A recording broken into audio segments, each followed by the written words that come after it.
The man in Hawaiian print shirts is back. Al Yankovic sang like he meant business. He didn't get fancy, and he didn't send his voice on suicide missions it could not complete. But there was an urgency in his best songs that pounded them home. When he sang something, it stayed sung. When he played the squeeze box, it stayed squeezed.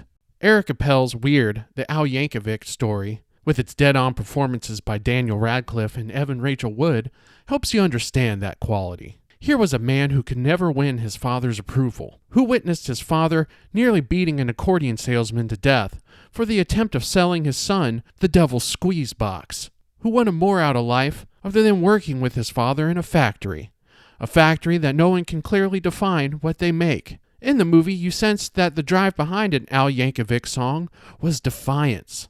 He was going to sing it no matter what anybody thought, especially his old man. Knock, knock. Who's there? You. The movie shows Alfred M. Yankovic inventing himself. He came from a hard-working California family and grew up listening to rock music on the radio, especially the Dr. Demento radio show. He wrote his first song parody while he was making sandwiches for his roommates in college, a parody of My Sharona called My Bologna. His roommates convinced him to record the song in a bus stop bathroom because of its good acoustics. You are an unstoppable good idea machine!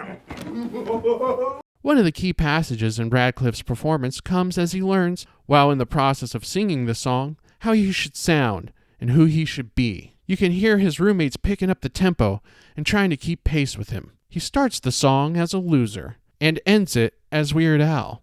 Weird, the Al Yankovic story, follows the story arc of many other musical biopics, maybe because many careers are the same. Hard times, obscurity, success, stardom, too much money, romantic adventures, drugs or booze, and then, if they survive, beating the addiction, finding love and reaching a more lasting stardom.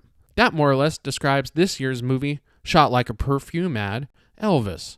But every time we see this story, the characters change, and so does the music, and that's what makes it new. We are same, but different, but still same. What adds boundless energy to Weird, the Al Yankovic story, is the performance by Evan Rachel Wood as Madonna. We're told in the movie that Madonna is a power-hungry vampire willing to suck the life out of anyone who leads her to fame and power, sinking her teeth into anyone as quick as possible in order to satisfy her thirsty, bottomless ego. Because of Al's unmatched popularity as a parody artist, and any artist who he parodies gets what is widely known as the Yankovic bump, Madonna desperately seeks Al for her chance at fame and fortune. The film's most harrowing scene shows Al on stage after a drunken head-on collision and is brought back to life by surgeons. His face is distorted by pain, anger, drugs, and alcohol, looking almost satanic before he beckons the crowd if they want to see it. After a few teases and proclamations that he's going to whip it out, he finally does, exposing his accordion to the crowd, and is arrested for lewd behavior. What is most fearsome is not his exposure, but the force of his will, which makes him try to perform when he is clearly unable to. You would not want to get in the way of that determination. Unjustifiably in a position that I'd rather not be in, but the cream will rise to the top, oh yeah. Eventually, Al is forced to go back home to finally earn his father's ultimate approval. And this is where Nick, his old man, realizes the factory, where no one knows what they make, is not a place for his son. He lets him in on his own secret of his own failures attempting to chase the dream of becoming a professional accordion player. A dream that was crushed twice, once by society, and the second time by his Amish ancestry. It is by now well known Radcliffe performs his own vocals in the movie. It was not well known when the movie was previewed, at least not by me. Knowing Yankovic's albums more or less by heart, I closed my eyes to focus on the soundtrack and decided yes, that was the voice of Weird Al Yankovic I was listening to.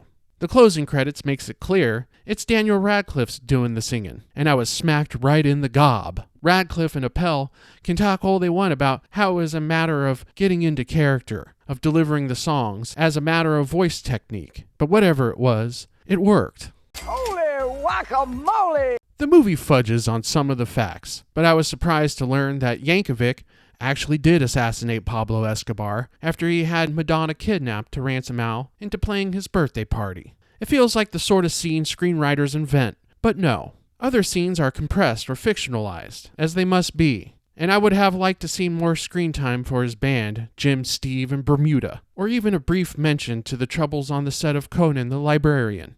Conan the Librarian. I'm sorry. These books are a little overdue. Andy Warhol and Wolfman Jack make a brief excursion through the plot, but essentially this is the story of Al and the blood-sucking vampire Madonna, and a lot of great music. And essentially, that's the story we want. I'm out of here.